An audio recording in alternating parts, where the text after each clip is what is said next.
السلام علیکم everyone and welcome back to my YouTube channel and my Facebook page Saad life vlogs. آج کی بڑی news یہ ہے کہ Shahid Khan Afridi is back but not as a cricketer, as a chief selector of Pakistan cricket board.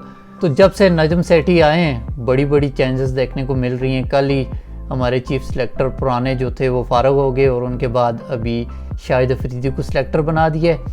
اب شاہد افریدی کے selector بننے پہ سب سے زیادہ جو اس ٹائم خوشی ہے وہ میرے خیال میں احمد شہزاد کو ہوگی, کیونکہ احمد شہزاد کے ساتھ شاہد افریدی کے کافی اچھے ریلیشنز رہے ہیں. مجھے تو لگتا ہے وائٹ بال کرکٹ میں احمد شہزاد کم بیک کرنے والے ہیں, اور اس کے ساتھ محمد عامر اور عمر اکمل یہ دو نام بھی ہیں. اور اب محمد عامر تو خیر وہ تو نجم سیٹھی کے آنے پہ بھی بہت خوش ہوئے ہیں, وہ ٹویٹ بھی کیا تھا انہوں نے.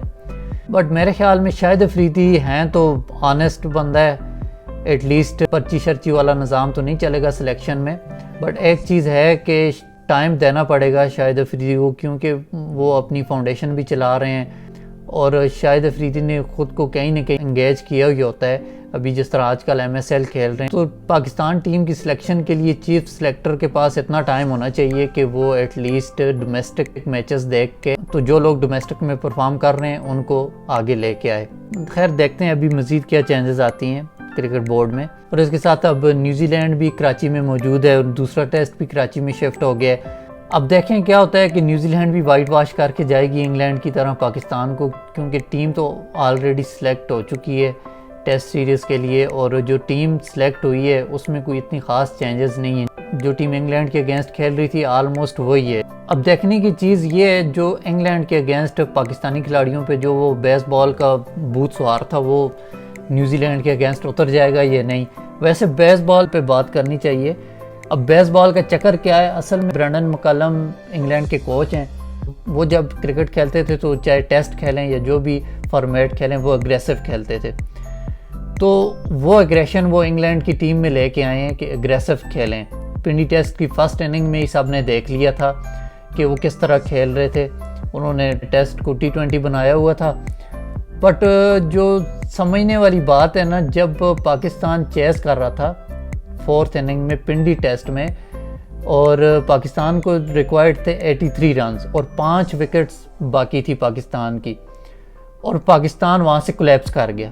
اب یہ سمجھ نہیں آ رہی یہاں بیس بال کا کیا کمال ہے. آپ کیا کر رہے ہیں, آپ انہی پچز پہ کھیل رہے ہیں جہاں پہ آپ ڈومیسٹک سارا انہی پچز پہ آپ نے کھیلا ہے, آپ اپنے ہوم کراؤڈ کے سامنے کھیل رہے ہیں, اور پھر اوپر سے فلیٹ پچ پنڈی کی اس پہ آپ چیز نہیں کر پائے, یہ سمجھ سے باہر ہے. اور پھر Multan test same situation, almost same situation, 65 required تھے فورتھ اننگ میں, 5 وکٹس ہمارے پاس تھی اور ہم وہاں بھی کولیپس کر گئے. اب پھر بات وہی آتی ہے کہ بھائی اب اس میں بیس بال کا کیا کمال ہے. بس سمپل وہی ہے مائنڈ سیٹ, جس مائنڈ سیٹ کے ساتھ ہمارے پلیئرز نہیں کھیل رہے. اور پھر تیسرا کراچی ٹیسٹ, خیر وہ تو ہم سیکنڈ اننگ میں ہی ہار گئے تھے, وہ جب لیڈ لے گئے تھے اور لیڈ کے ساتھ پھر ٹارگٹ ہی انہوں نے وہ سیٹ کر دیا تھا جو مجھے تو پہلے ہی یہی لگ رہا تھا یہ تو نہیں اچیو ہو سکتا. خیر وہ سیریز تو گئی, ختم ہو گئی. اور پھر بات آ جاتی ہے ہمارے کوچز پہ بھی.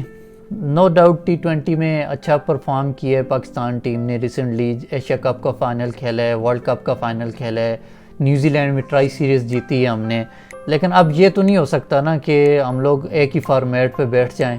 یا تو ICC کو بتا دینا چاہیے کہ ہم نے صرف T20 کرکٹ کھیلنی ہے, ہمیں ٹیسٹ اور ون ڈے نہیں کھیلنا, کیونکہ ون ڈے میں بھی کوئی خاطر خواہ پرفارمنس نہیں ہے پاکستان کی. ٹیسٹ میں تو اللہ ہی معاف کرے, بہت ہی برا حال ہو گیا.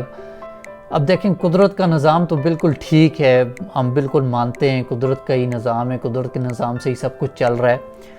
لیکن کبھی یہ سوچا ہے کہ قدرت کے نظام میں کیا پتہ قدرت نے یہ سوچ کے رکھا ہو کہ یہ پلیئرز اس طرح کھیلیں گے, اس طرح محنت کریں گے, سنسیئر ہو کے کھیلیں گے, اپنی ٹیم کے لیے اپنی کنٹری کے لیے کھیلیں گے تو ان کو ریوارڈ ملے گا. اور جب یہ اپنے لیے اپنی پرفارمنسز کے لیے کھیلیں گے تو پھر یہ ریوارڈ ان کو نہیں مل سکتا. تو یہ بھی تو ہو سکتا ہے قدرت کا نظام نا, دوسرے اینگل سے بھی سوچنا چاہیے. یہ نہیں ہے سب کچھ قدرت پہ چھوڑ دیں, خود کچھ بھی نہ کریں اور کہیں بس ہم ہار رہے ہیں, یہ قدرت کا ہی نظام ہے. تو میرے خیال میں جب مکی آرتھر تھا کوچ تو چیمپئنز ٹرافی بھی پاکستان جیتا تھا اور پاکستان بہت اچھا پرفارم کر رہا تھا اس کے ٹینیور میں. تو اب جو چینجز ہو رہی ہیں تو مجھے لگتا ہے شاید مکی آرتھر یا کوئی اور فارنر کوچ ہی آئے گا پاکستان ٹیم کی کوچنگ کے لیے. اور پھر جہاں تک بابر اعظم کی کیپٹنسی کی بات ہے تو میرے خیال میں وراٹ کوہلی نے اتنے اچھے ریکارڈ بنا کے اتنی اچھی کیپٹنسی کر کے اس نے چھوڑ دی تھی, تو بابر اعظم کو بھی خود ہی سٹیپ ڈاؤن کر دینا چاہیے. ایٹ لیسٹ ایک فارمیٹ سے ٹیسٹ سے خود ہی کر دے, باقی ٹھیک ہے T20 ون ڈے کو لے کے وہ چلے ساتھ, تاکہ اس سے پریشر تھوڑا کم ہو کیپٹنسی کا اور وہ اپنی بیٹنگ پہ فوکس کر سکے, زیادہ فوکس کر سکے اور بہتر کر سکے. نو ڈاؤٹ ابھی ٹیسٹ میں ورلڈ رینکنگ میں دوسرے نمبر پہ وہ آگے ہے, مزید بہتر ہو سکتا ہے اس سے. اب بابر کی کیپٹنسی پہ میں اس لیے کمنٹ نہیں کر رہا کہ جو ابھی انگلینڈ کے ساتھ سیریز ہوئی ہے اس صرف ایک سیریز کی بیس پہ تو کیپٹن کو کوئی نہیں اڑاتا, نہ ہی اس کو سٹیپ ڈاؤن کرنا چاہیے. لیکن میں نے یہ دیکھا ہے کہ وہ پریشر سچویشن میں پینک کر جاتا ہے, اور اس کی ایگزامپل ہے 3 میچز. ایک Australia Pakistan semi final Dubai میں last year T20 world cup, جہاں پہ پاکستان کے ہاتھ میں تھا 80% میچ, 96 پہ 5 آؤٹ کر لیے تھے پاکستان نے اور 180 سمتھنگ چیز کرنا تھا آسٹریلیا نے, اور وہ انہوں نے چیز کروا دیا. اس کے بعد دبئی میں ہی ایشیا کپ فائنل. اب ایشیا کپ فائنل 50-55 پہ 5 آپ نے سری لنکا کے آؤٹ کر لیے. اس کے بعد آپ کو چاہیے تھا آپ اٹیک کرتے, ان کو سیٹل نہیں ہونے دینا تھا. 55 پہ 5 سے وہ لوگ لے گئے 170 پہ سکور, اور پھر ہم نے چیز نہیں کر پائے, وہ فائنل ہار گئے. پھر اس کے بعد انڈیا پاکستان MCG, وہاں پہ آپ دیکھ لیں کیا تھا, انڈیا کے 32 پہ 4 آؤٹ ہو گئے اور ہم نے 160 وہاں سے ان کو چیز کروا دیا. تو یہ ہے کہ جب بھی کوئی اس طرح کی سچویشن آئی ہے وہاں پہ بابر اعظم ہمیشہ فیل ہی ہوئے ہیں کیپٹنسی میں. ویسے اوورآل دیکھا جائے as a player, as a batsman, میرے خیال میں پاکستان میں اس سے اچھا بیٹسمین اس سے پہلے کوئی نہیں آیا. ابھی اتنے ریکارڈ بنا دیے ہیں, ابھی مزید کتنے ریکارڈ وہ بنیں گے یہ تو آنے والا وقت ہی بتائے گا. اور پھر بات کریں گے رمیز راجہ اور نجم سیٹھی پہ. رمیز راجہ میرے خیال میں ٹھیک کام کر رہے تھے, ان کو ٹائم دے دینا چاہیے تھا مزید 1 سال وہ کرکٹ بورڈ کے چیئرمین رہتے. 1-2 چیزیں ایسی تھی جس میں وہ ٹھیک نہیں تھے. ایک تو جو لاسٹ ٹائم انہوں نے جو پشاور پہ ایک سٹیٹمنٹ دے دی تھی وہ تو بالکل غلط ہے, مطلب جس عہدے پہ وہ بیٹھے ہیں ان کے ساتھ یہ چیز نہیں سوٹ کرتی اس طرح کی سٹیٹمنٹ دیں. اور دوسری چیز یہ تھی کہ تھوڑا سا وہ سلیکشن میں تھوڑی چیزیں تھی اس طرح کی کہ وہ بیچ میں وہ لے آتے تھے ناپرستی اور کچھ پلیئرز کو فیور کرنا, یہ چیزیں تھوڑی تھی رمیز راجہ میں. لیکن دوسری طرف اگر دیکھا جائے تو ایٹ لیسٹ انٹرنیشنل لیول پہ ICC کی میٹنگز میں اور وہاں پہ جا کے بولنا اور پاکستان کو ڈیفینڈ کرنا, یہ چیزیں کچھ اچھی بھی تھی رمیز راجہ میں. چلیں فارغ کرنا ہی تھا, رمیز راجہ کو فارغ کر دیا تو ایٹ لیسٹ آپ نے کوئی کرکٹر کو آگے لے کے آنا تھا کسی کو, جس میں وسیم اکرم ایک اچھی چوائس تھی.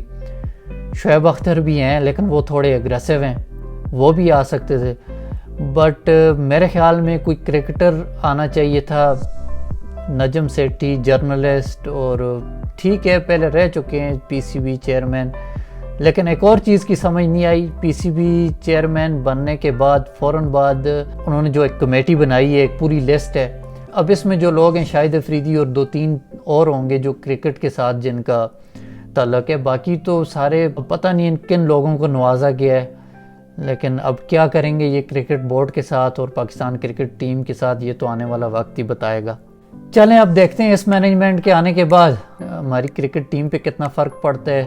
ابھی سیریز سٹارٹ ہو رہی ہے نیوزی لینڈ والی, تو اس میں دیکھتے ہیں کیسے پرفارم کرتے ہیں. So thanks for watching my video, اور جاتے جاتے میرے پیج کو بھی فالو کر لیں اور میرے YouTube چینل کو بھی سبسکرائب کر لیں. شکریہ.